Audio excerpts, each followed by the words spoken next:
जर तुम्ही 29 जुलैपर्यंत हे काम जर नाही केलं, मतदान कार्डमधून तुमचं नाव रिमूव्ह होऊन जाईल. काय विषय आहे, व्हिडिओ शेवटपर्यंत नक्की पहा. SIR फॉर्म भरायचा आहे, त्याचा फोटो असेल, त्याचं नाव असेल, त्याचा मतदान कार्डचा नंबर असेल. आता या ठिकाणी झालंय काय माहितीये का, इथं 1, 2 आणि हा जो आहे 3, असे हे 3 कॉलम आहे. यामध्ये ज्यांचं नाव 2002च्या यादीमध्ये आहे अशा लोकांनी हा 1 नंबरचा कॉलम भरायचा आहे, आणि ज्यांचं हे 2002च्या यादीमध्ये नाव नाहीये त्यांनी हा 2 नंबरचा फॉर्म भरायचा आहे. त्याच्यामध्ये काय भरायचं आहे माहितीये का, इथं आई वडिलांची माहिती भरायची आहे.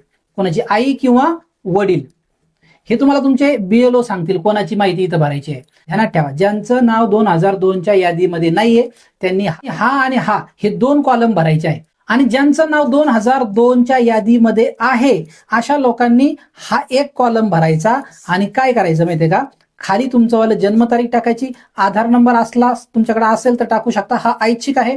इथं मोबाईल नंबर टाकायचा, वडिलाचं आईचं नाव, एवढ्या गोष्टी भरायच्या, खाली सही करायची आणि तुमच्या BLO कडे हा फॉर्म जमा करायचा आहे. त्यामुळे ही महत्वाची माहिती तुमच्या सर्व नातेवाईकांना शेअर करा आणि अशाच महत्वाच्या व्हिडिओसाठी आपल्याला फॉलो करा.